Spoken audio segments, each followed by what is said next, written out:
Hola, ¿qué tal? Yo soy Daniel Pacheco, soy el editor general de La Silla Vacía. Gracias por meterse aquí a este video donde vamos a hablar de las lecciones que deja para Colombia esa reunión en la oficina oval de la Casa Blanca entre Donald Trump y Volodymyr Zelensky, el presidente de Ucrania. Estoy con Pablo Áñez, que cubre política internacional aquí en La Silla Vacía. Gracias, Pacheco. Gracias por invitarme. Yo sentí viendo los clips y después viendo como un pedazo largo de ese intercambio donde Zelensky fue básicamente emboscado y humillado por el vicepresidente y el presidente de Estados Unidos, que estábamos como viendo un momento icónico del cambio mundial que se vive ahorita, pues a raíz de la llegada de Donald Trump, pero en general un poco de el reacomodo de las grandes potencias mundiales. Así es. ¿Usted qué sintió? Sí, pues Usted sintió, tengo que hacer una nota. sí, un poco, es como es un poco choqueante, ¿no? Ver que justamente Ucrania, que ha sido uno de los grandes aliados de Estados Unidos desde la invasión rusa, y a quien Estados Unidos le ha puesto pues más de $1.000 millones en armamento y en asistencia militar, pues como ver esta confrontación es algo inusual en la política gringa. Sí, y además estaba como armada así. Y sentí que creo que de esto uno tiene que empezar a sacar lecciones.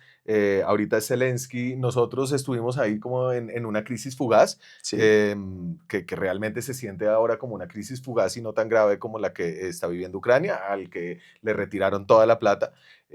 Pero entonces usted se puso a hablar con gente. Sí, claro, sí, pues lo que hice fue pues contactar un par de expertos, ¿no? Para preguntarles cuáles son las grandes lecciones que puede tomar un líder en Latinoamérica de toda esta situación, que es aparte una situación, como te dije, muy particular porque se siente un poco como si Estados Unidos le estuviera dando la espalda a un aliado, ¿no? Y Colombia como el gran aliado, entre comillas, de Estados Unidos en Sudamérica, pues creo que tiene mucho que aprender. Una emboscada y les voy a poner un pedacito de ese video como para refrescarlo y ponernos en tónica de un poco el cambio radical que puede sufrir un aliado de Estados Unidos y el nivel de humillación que un líder mundial puede sufrir en la oficina oval de la Casa Blanca. Everybody has problems, even you, but you have nice ocean and don't feel now, but you will feel it in the future. God bless. You don't know that. God bless. You don't know God that. bless. You will not have a war. Don't tell us what we're going to feel. We're trying to solve a problem. Don't tell us what we're going to feel. I'm not telling you. Because I'm you're in no answering on this position to question. dictate that. That's Remember exactly what this. you're doing. You're in no position to dictate what we're going to feel. Of the war, You're not Mr. in a Brown. good position. I You don't was have in the it. cards right now. Y entonces ese fue el intercambio. Ahí al lado estaba el vicepresidente, que fue como el instigador, J.D. Vance, que fue como designado por Trump para llevar mensajes transatlánticos, ¿no? Había dado ya un discurso en Múnich, Así es. pero además no es solo Ucrania.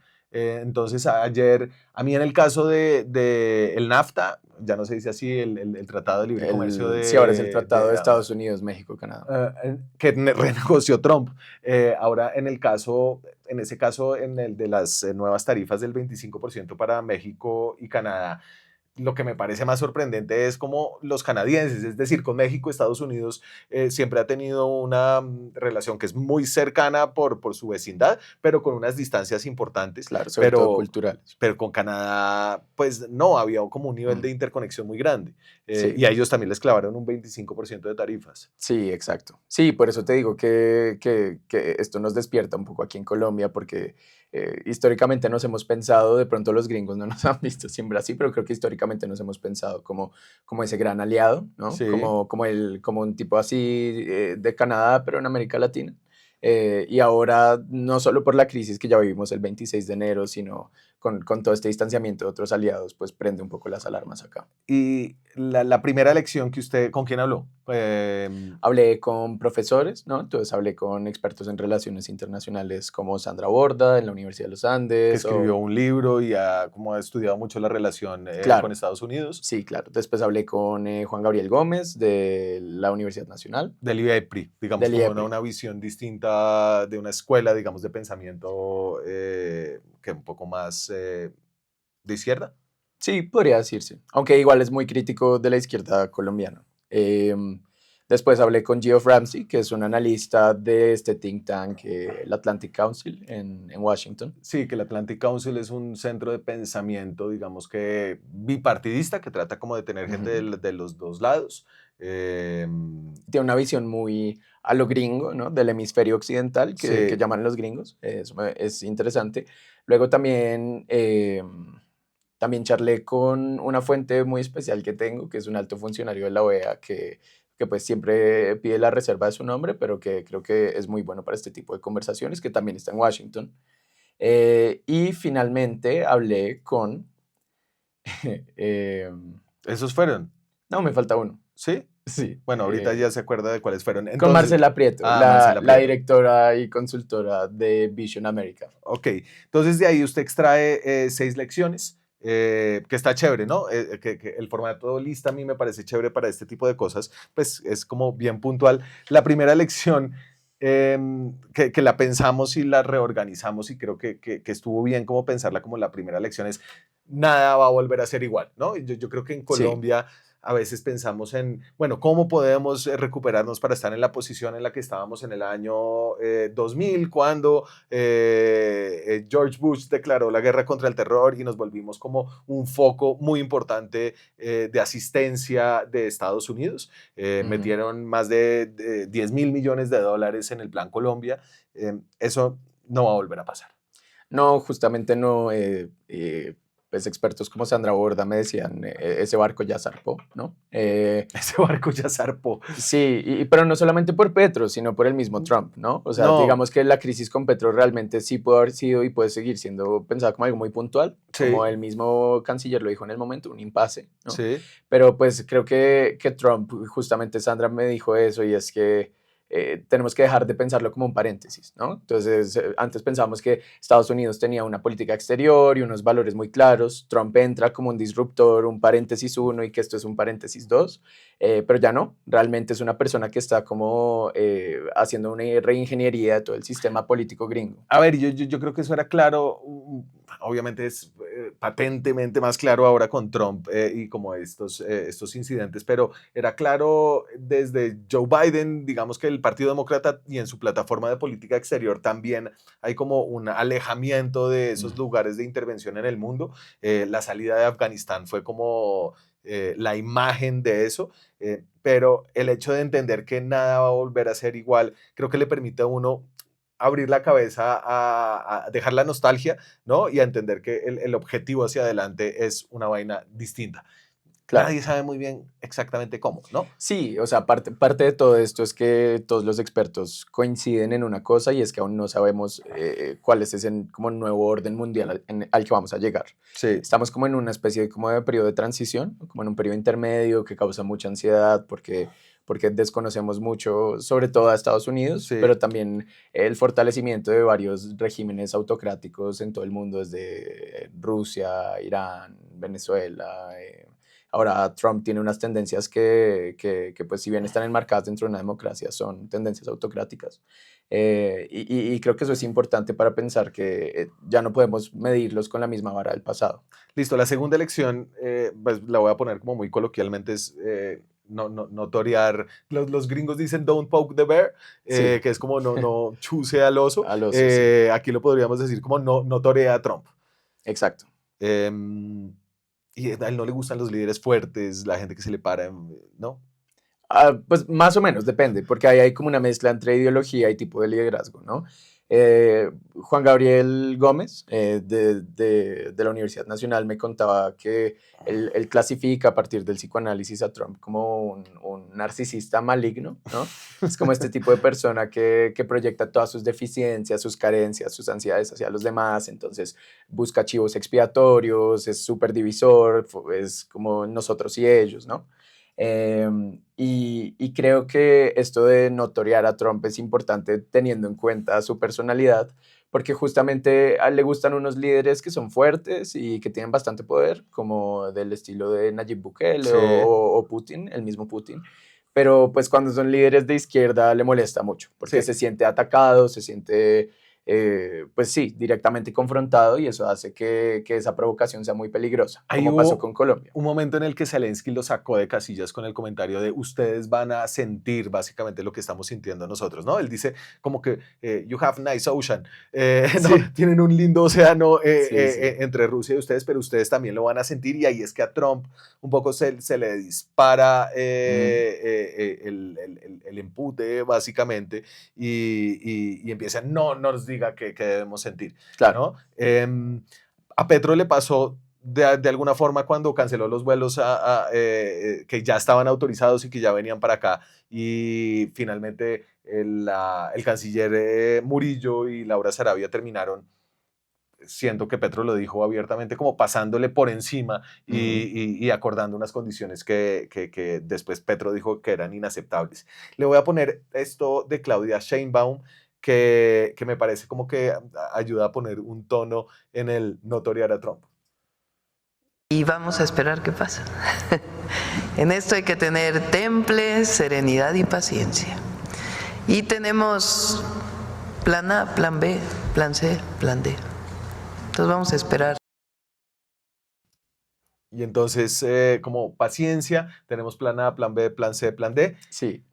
No estoy seguro si nosotros tenemos plan A, plan B, Bueno, plan C, plan yo, D. yo tampoco estoy muy seguro. Realmente varios de los expertos con los que hablé también recomiendan que la mejor forma de tratar a un personaje como Trump, que justamente vive de la confrontación, es tratarlo con mucha sobriedad, mesura, pragmatismo, ¿no? Eso no necesariamente implica subordinarse o doblegarse en ningún sentido. Yo creo Sí, que Sheinbaum es un ejemplo muy bueno porque como que sigue defendiendo intereses de México como cultura y como sí. país, pero al mismo tiempo tiene como esta idea de que es más flexible, de que está dispuesta a negociar, no está dispuesta a confrontar directamente. ¿Cómo lo ponía Sandra Borda? El A enanismo. un enanismo autoimpuesto, decía Sandra. Sí, es algo que ella, como ha estudiado mucho el tema, ella tiene un libro que se llama ¿Por qué somos tan parroquiales? Que habla sobre cómo es toda esta idea de que Colombia es un país muy que mira hacia adentro, que solamente trata a Estados Unidos con cuidado. Dice que ya duró muchos años criticando esta idea de una diplomacia de enanismo Sí. autoimpuesto, que es no hacer demasiado ruido ni llamar la atención, pero que ahora con un actor tan agresivo como Trump quizás es como una buena idea, una buena alternativa Claro. para países pequeños. Ahí el reto coyuntural para Petro es que tal vez ese enanismo autoimpuesto no tiene tantos réditos políticos como la confrontación y el enfrentamiento que él ha planteado Claro. permanentemente, ¿no? En entrevistas, en trinos con Trump, ¿no? Pero pues bueno, está Ahí como en la balanza el interés nacional, el interés político que va a ganar, Pablo. no sé qué va a ganar, pero por ejemplo en Colombia es claro que hay unos intereses más, como le llamaba el anterior canciller Murillo, de Estado, ¿no? Sí, Que, que, que, que pues nos van a empezar a afectar más allá de Petro, ¿no? Entonces, por ejemplo, es muy posible que en septiembre perdamos la certificación antinarcótico. Y con eso también probablemente, me decía la fuente de la OEA, se nos van a cerrar puertas en organismos multilaterales de préstamos, ¿no? claro. Entonces, como que son formas que aunque no siguen siendo la confrontación directa entre Trump y Petro en redes sociales, sí son como una forma de pelea fría, ¿no? Y con la desertificación se puede cortar el 30% de la ayuda militar. Son más o menos, si no estoy mal, $400 millones al año. Ujú, El total, entonces ese tal cual. 30% pues, sería doloroso para unas Fuerzas Armadas que ya tienen problemas presupuestales. La tercera lección que usted extrae como de estas conversaciones es, hay que dar algo, hay que darles algo Sí. de la vaina transaccional. Sí, o sea, yo creo que en toda diplomacia siempre hay transacción, ¿no? Pero con Estados Unidos cada vez se está viviendo más como el fin del altruismo gringo, la asistencia internacional, se cierra USAID, esta narrativa de los valores democráticos y la libertad que defienden en el exterior, como que se está acabando y ahora estamos entrando como en una era casi que de negocios con Estados Unidos. Sí, que en el caso de Ucrania era muy claro, es como Sí, tenemos tierras raras, sí, mismos minerales, cójanlos, ¿no? Un poco, pues igual es difícil y difícil de defender domésticamente para cada gobierno de turno. En esa transaccionalidad a veces hay como que uno puede ser transaccional sin quererlo, ¿no? Entonces, pues me acordé de cómo Trump sentía que el gesto de Petro de haber enviado el avión presidencial y otros aviones de la Fuerza Aérea Colombiana había sido como una ganancia de él. Y Petro también lo vio como una ganancia de él. Es como, bueno, voy a mostrar soberanía y poner la dignidad de esos colombianos por encima. Y Trump es como, gracias por mandarme los aviones, no me tuve que gastar yo los Sí, vuelos claro, para dice deportar a como esta gente. no, gracias por poner los aviones porque nos generaron menos inconvenientes a Sí. nosotros. La cuarta, a mí esta me pareció un poquito la más